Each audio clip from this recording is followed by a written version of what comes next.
পৃথিবীর যে যেখানে বসে ভিডিওটি দেখছেন সবাইকে অসংখ্য ধন্যবাদ। আশা করি সবাই ভালো আছেন। আজকে আমি অন্যতম একটি পাওয়ারফুল ভিডিও আপনাদের জন্য নিয়ে হাজির হলাম। আজকে কিছু গুরুত্বপূর্ণ বিষয় আপনাদের সাথে আলোচনা করব, যেটা এত সময় ভিডিওর থাম্বনেইল আপনারা দেখেছেন। আর একটি কথা আপনাদেরকে বলবো, আমি আন্তরিকভাবে দুঃখিত যে আমি প্রতিনিয়ত আপনাদেরকে ভিডিও দিতে পারছি না। কারণ আমি সবসময় আমার প্রত্যেকটা ভিডিওর মধ্যে বলি আমি আর কোনো অ্যাসিস্ট্যান্ট নেই, আমি একা। আমি আপনাদের সাথে কথাবার্তা বলি এবং আমার অন্য কাজগুলি আমার মেনটেন করতে হয়, মেনটেন করে চলে। হাতে যতটুকু সময় আসে ওই সময়টুকু আমি আপনাদেরকে দিতে পারি বা আপনাদের জন্য একটি ভিডিও প্রস্তুত করে দিতে পারি। ঠিক আছে? আমার এটা পেশাকৃত কোনো কাজ না। আপনাদের উপকারের জন্য আমি দেই। যারা উপকৃত হয়ে কমেন্ট করেন আমার খুব ভালো লাগে। আর যারা অফলাইনে ফোন করে বলেন আমি তাদেরকে বলবো, আপনাদের কাছে অনুরোধ, আপনারা অফলাইনে ফোন করে আমাকে বলার দরকার নেই। দরকার হয় বলবেন না, কিন্তু যদি বলতে হয় সেটা যে ভিডিও দিয়ে কাজ করেছেন সে ভিডিওর কমেন্টে এসে লিখতে হবে। আমাকে অফলাইনে ফোন করে এই ধরনের কথা বলার কোনো দরকার নেই, আমার কষ্ট লাগে তাতে। আপনাদের বলি আমি লিখতে আর আপনারা বলেন মুখে, সেটা কষ্ট লাগে না? আমি বারবার বলি যে আপনাদের লেখাগুলো দেখলে যারা দেখবে তাদের হচ্ছে উপকারিত হতে পারে। মানুষের মন তো, তাই না, সব সময় একরকম থাকে না। মানুষের মন পরিবর্তন হয়ে যায়, গতি পরিবর্তন হয়ে যায়, স্থির হয়ে যায়। আপনার কমেন্ট দেখলে একজন মানুষ আপনার সেই কমেন্টের ভিত্তিতে আরেকটি কাজ করে উপকৃত হতে পারে। আপনি চান না আরেকজন মানুষ উপকৃত হোক? তাহলে আপনি কমেন্টে না লিখে কেন আমাকে অফলাইনে ফোন দিয়ে বলেন? আশা করি এরপর থেকে আপনারা কমেন্টে লিখবেন। তো আমার কথা শুনে তো বুঝতেই পেরেছেন আমার কণ্ঠ তেমন কতগুলা সুস্থ না। তারপরেও ভাবলাম যে বিগত বেশ কয়েকদিন হয়ে গেল আপনাদের মাঝে আসতে পারি না, কথা বলতে পারি না, নিজেরও খুব খারাপ মনে হয়। তাই আজকে আবার চলে আসলাম। আজকে যে বিষয়টা নিয়ে মানে সামনে আসলাম সে বিষয়টা অত্যন্ত একটি গুরুত্বপূর্ণ বিষয়।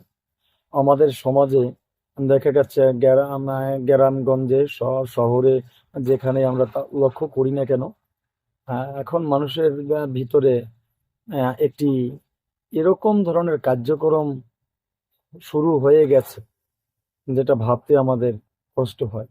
একটা মানুষ হয়ে একটা মানুষকে হুটহাট করে কালা জাদু, ব্ল্যাক ম্যাজিক করে ফেলছে।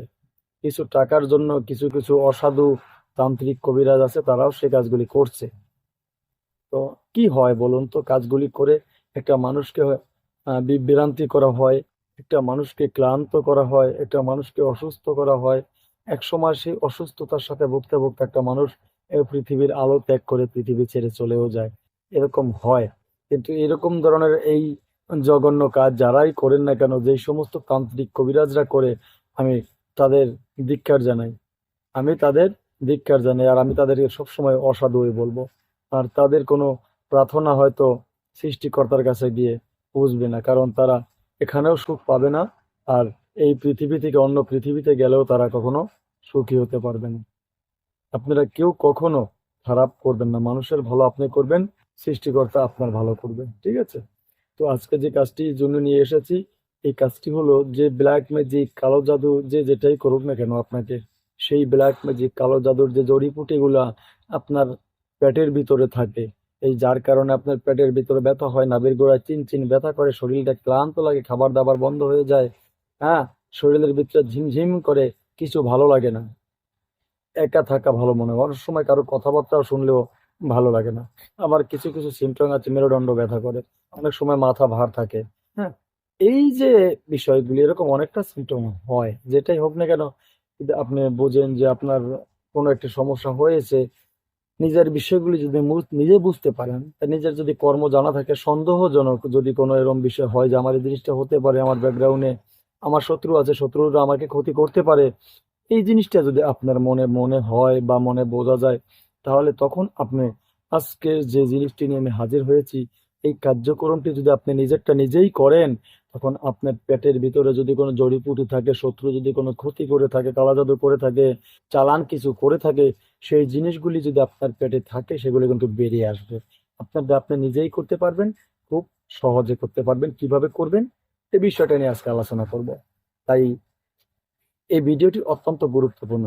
ভিডিওটি কেউ স্কিপ করবেন না। আপনি যদি স্কিপ করে কেটে কেটে দেখেন, হয়তো কি জানেন, একটা কাজ করা যতটা সহজ, একটা কাজ করা যতটা সরল, তার থেকে কঠিন হলো কাজের নিয়ম পালন করা।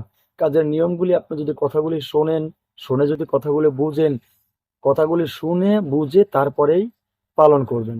সেই শোনায় যদি কোনো একটা ভুল হয়ে থাকে, আবার যদি আপনি বুঝতে ভালোভাবে না পারেন, সেখানে ভুল হয়ে থাকে, আবার সেই নিয়ম কার্যে কষ্ট করে একটি কাজ আপনি করবেন, একটি কার্যক্রম প্রস্তুত করতে গিয়ে যদি আপনার কোথাও ভুল হয়ে থাকে, সঠিক নিয়ম না পালন করতে পারেন, এবার সেই পরিশ্রমগুলি সবকিছু মিস্টেক হয়ে যাবে, ওটা কোনো কাজে লাগবে না। কিন্তু আপনি নিজেও কষ্ট পাবেন, আপনার কার্য সফল হবে না, আপনার কিছু অর্থ খরচ করলেও সেটা কোনো লাভ হবে না। তাই আমি সবাইকে বলবো, সঠিকভাবে ভিডিওগুলি দেখবেন, ভিডিওগুলো দেখে শুনে কথাগুলি বুঝে তারপরেই আপনারা কাজ করবেন সঠিক নিয়ম মতন, তাহলে কেউ ব্যর্থ হবেন না। ঠিক আছে? তো বন্ধুরা, এই প্যাড থেকে জড়িবুটি তুলতে হলে যে জিনিসগুলির প্রয়োজন, কি প্রয়োজন, কোনভাবে কাজ করবেন সে বিষয়ে বলবো। তার আগে আর একটা কথা আপনাদেরকে বলে যাই, আমার এই চ্যানেলটি একটি প্রশিক্ষণীয় চ্যানেল। এই চ্যানেলে তন্ত্রমন্ত্র, যন্ত্র, গাছগাছড়ায়, রোগ মুক্তি, বান বিদ্বেষণ, বশীকরণ, উচ্চাটন, মারণ থেকে শুরু করে ভালো মন্দ সব ধরনের ভিডিও আমি আপলোড করে থাকি শুধু আপনাদের জন্য।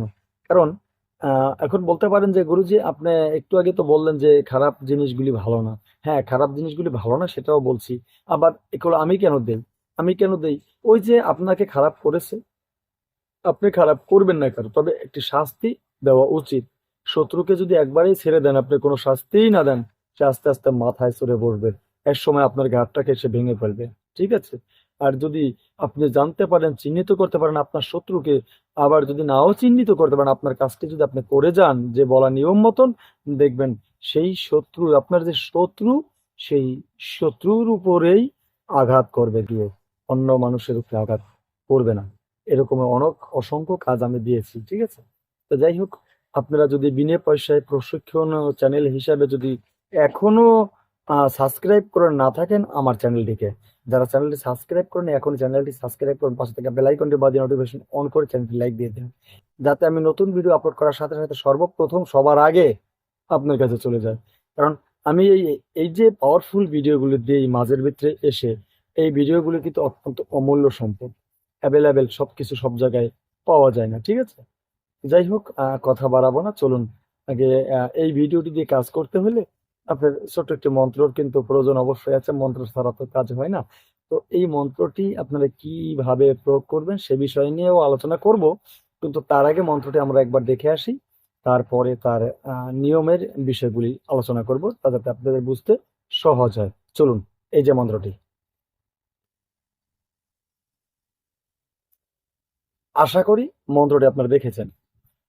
হ্যাঁ, এই মন্ত্রটি আপনাদের প্রয়োজন, এই ছোট্ট মন্ত্রটি।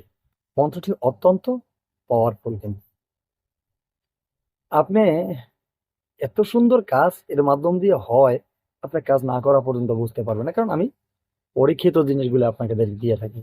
আমি আমার গুরুমুখী যে বিদ্যাগুলি থাকে, গুরুমুখী বিদ্যা কিরকম হয় জানেন? গুরুমুখী বিদ্যা কিন্তু অনেকেই বলে যে গুরুমুখী বিদ্যা, গুরুমুখী বিদ্যা, গুরুমুখী বিদ্যা কিরকম হয় সেটা অনেকে জানে না, তাই না? আমি গুরুমুখী বিদ্যা কি রকম হয়, কিভাবে বলে, সেটা আমি এরকম নিয়ে পেছে আলোচনা করেছি একটা ভিডিওর মাঝে। আজকে একটু বলে দিই। গুরুমুখী বিদ্যা হলো আমি যে কথাগুলি বলতেছি, আমার মুখ থেকে কথাগুলো আপনি শুনতেছেন সরাসরি। আমি যে মন্ত্র পড়তেছি, আমার সাথে সাথে আপনি মন্ত্র পাঠ করতেছেন সরাসরি এই ভিডিওর মাধ্যমে, বা সরাসরি দেখে, যেটা ভিডিওর মাধ্যম থেকে বেশি গেলে আপনি ভিডিও যদি আপনার দেখা যাচ্ছে ভিডিও কলের মাধ্যমে যদি হয় লাইভ, যেটাকে বলা হয় লাইভে গুরুমুখী বিদ্যা পাওয়া যায়, ভিডিও কল দিয়ে গুরুমুখী বিদ্যা পাওয়া যায়, বা সরাসরি গুরুদেবের হাত থেকে গুরুমুখী বিদ্যা পাওয়া যায়, যে বিদ্যা গুরুজি স্বয়ং সরাসরি আপনার হাতে তুলে দিচ্ছে এবং আপনার চোখে চোখ রেখে আপনাকে কিছু ভাষা শিক্ষা দিচ্ছে, সেটাকে বলা হয় গুরুমুখী বিদ্যা। আপনি বাজার থেকে বই কেনাই করলে গুরুমুখী বিদ্যা হয় না, ওই কার ঘর থেকে একটা নিয়ে আসলেন কেতাব, সেটাকে গুরুমুখী বিদ্যা বলা হয় না। ঠিক আছে? গুরুমুখী বিদ্যাগুলি হলো গুরুর মুখ থেকে শিষ্যে নেওয়া, সেটাকে গুরুমুখী বিদ্যা বলে।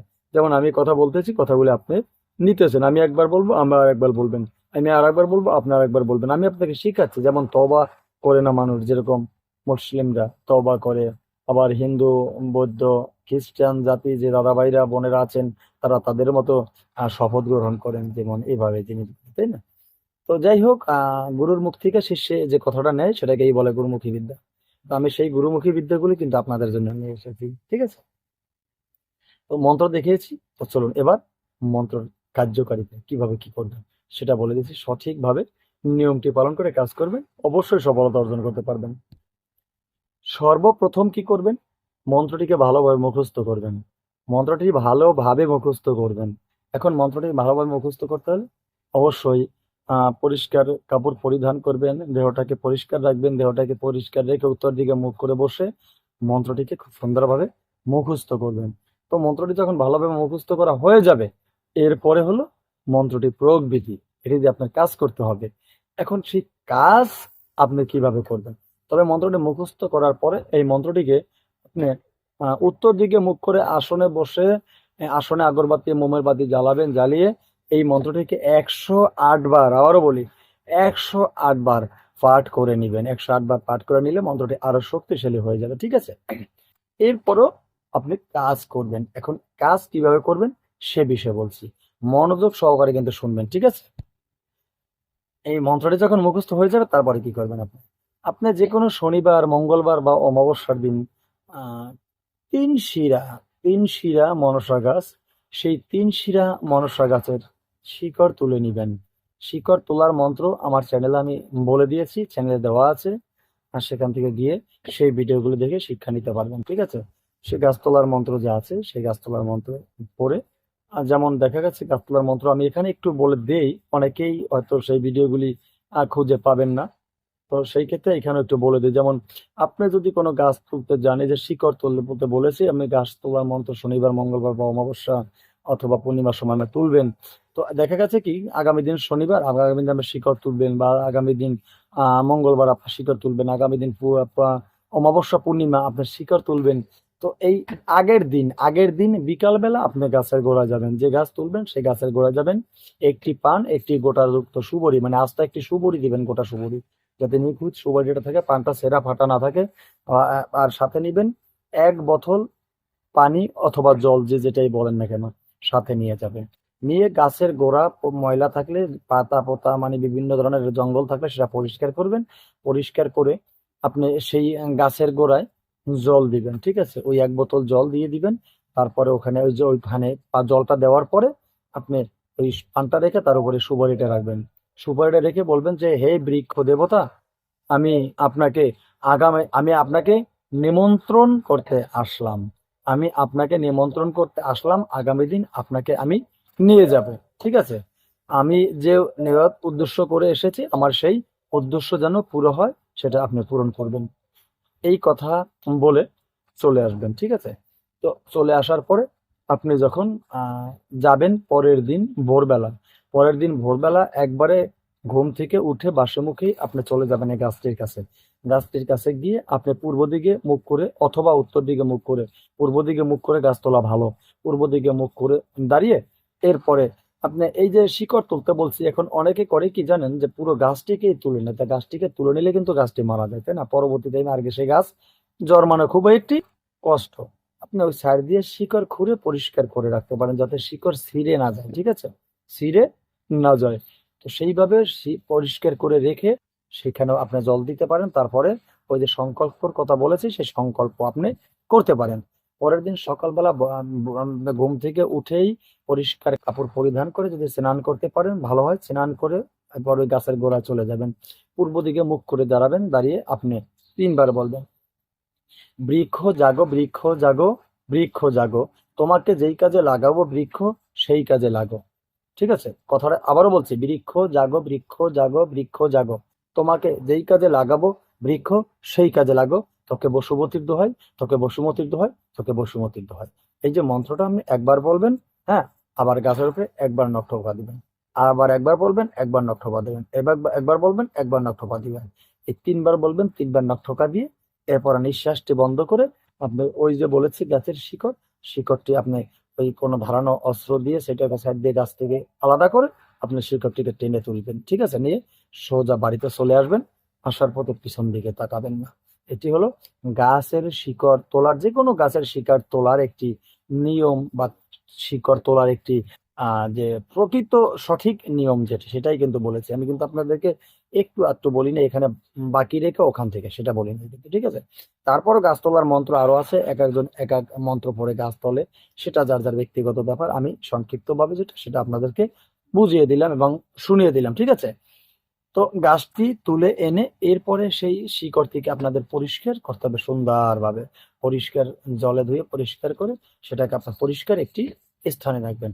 এরপর সেটি ওই শিকড়টি দিয়ে এরপরে আপনি কি করবেন? আপনি এই শিকড়টি ঘরে রেখে দিবেন। যে দেখা গেছে আপনার বাসায় যখন একটি রোগী আসবে বা আপনার নিজের প্রয়োজনও যদি হয়, আপনি কি তামার ঘটি সংগ্রহ করবেন। তামার ঘটি ভালো। আর রোগী আসলে বা নিজের প্রয়োজন হলে এই ঘটিটা নিয়ে সোজা ঘুম থেকে উঠে ভোরবেলা চলে যাবেন কোথায়? আপনি প্রতিষ্ঠা করা যে পুকুরগুলি থাকে সেই পুকুরে চলে যাবেন। পুকুরে গিয়ে ওই পুকুর থেকে ১ ঘটি জল তুলে নিয়ে আসবেন। ঠিক আছে? ১ ঘটি জল তুলে নিয়ে সোজা চলে আসবেন বাড়িতে। এবার জলটাকে আপনি ভালো একটি জায়গায় রাখবেন শূন্যে। এবার আপনাকে রুগীকে শোয়ে দেবেন পূর্ব দিকে, মাথা দিয়ে শোয়াই দেবেন রুগীকে। শোয়াই দিয়ে তার যে নাভি থাকে সেই নাভিতে একটু ঘি লেপন করে দেবেন। অরিজিনাল যেন হয় সেই ঘিটা, গাওয়া ঘি। ঘি নাভিতে সুন্দর করে একটু লেপন করিয়ে দিবেন। ঠিক আছে? এরপরে ওই যে ঘি দিয়েছেন না, তার উপরে ওই যে শিকড় তুলেছেন সেই শিকড়টি রাখবেন সেই নাভির উপরে। তার উপরে যে জল এনেছেন ঘটি, সেই ঘটিটা বসাবেন সেই শিকড়ের উপরে। ঠিক আছে? এরপরে কি করবেন?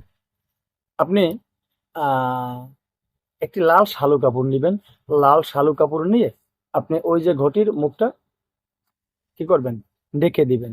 আপনি এখন কিভাবে ডাকবেন সেটা বলে দিচ্ছি। আপনি একবার মন্ত্র পড়বেন। একবার আবারও বলি কথাটা, একবার আপনি মন্ত্র পড়বেন। ঠিক আছে? আর ওই যে ঘটির যে জল আছে জলে ফুঁক দিবেন। আবার একবার মন্ত্র পড়বেন, আবার জলে একবার ফুঁক দিবেন। আবার একবার মন্ত্র পড়বেন, আবার একবার জলে ফুঁক দিবেন। এরপর লাল একটি ছোট শালু কাপড়ের টুকরো রাখবেন, সেটি দিয়ে সাথে সাথে ঘড়ির মুখটা ঢেকে দিবেন। মুখটা আগে ঢেকে দিয়ে অন্তত কমপক্ষে মনে করেন যে ৫ থেকে সর্বোচ্চ ১০ মিনিট সময় ঢেকে রাখবেন, ওভাবেই থাকবে। ঠিক আছে? তো এরপরে তুলবেন আপনি। এর ৫-৭ মিনিট পরে তুলবেন। ঘটির থেকে প্যাক থেকে সেই ঘটিটা নামিয়ে নিয়ে আসবেন এবং ওই যে শিকড় রেখেছেন এগুলি পরে পরিষ্কার করে নিবেন। কিন্তু এরপরে ঘটিটা এনে একটি শূন্য জায়গায় রাখবেন, ভালো একটি পরিষ্কার জায়গায় রাখবেন। ওই লাল শালুর কাপড়টা সরাবেন। তো সরালে দেখতে পারবেন যে পেটের ভিতরে জড়িপুটি যা কিছু ছিল, যা কিছু মানে ওই দূষিত জিনিস ছিল, সব জিনিসগুলি কিন্তু চলে এসেছে কোথায়? ঘটির মধ্যে। তারপরে যেটাও হোক যেভাবে হোক আপনাদের মতন করে আপনারা সেই জিনিসটাকে দেখতে পারবেন। আর পরবর্তী টাইমে যেটা যেটা ভালো মনে করেন সেটা আপনারা করবেন। কি করবেন আমি সেটা বললাম না, কিন্তু রোগীটা আস্তে আস্তে সুস্থ হয়ে যাবে। এই প্রশিক্ষণ এভাবে কিন্তু ইউটিউব চ্যানেলে কেউ দেয় না, যেভাবে একটু একটু করে আমি আপনাদেরকে বুঝিয়ে দিলাম। তো আজকের মতো ভিডিওটি এখানে শেষ করি। নতুন ভিডিও নিয়ে আসার আগ পর্যন্ত আবার সকলে ভালো থাকবেন আর সকলের সুস্বাস্থ্য কামনা করে আজকের মতো এখান থেকে বিদায় নিচ্ছি। জয় গুরু।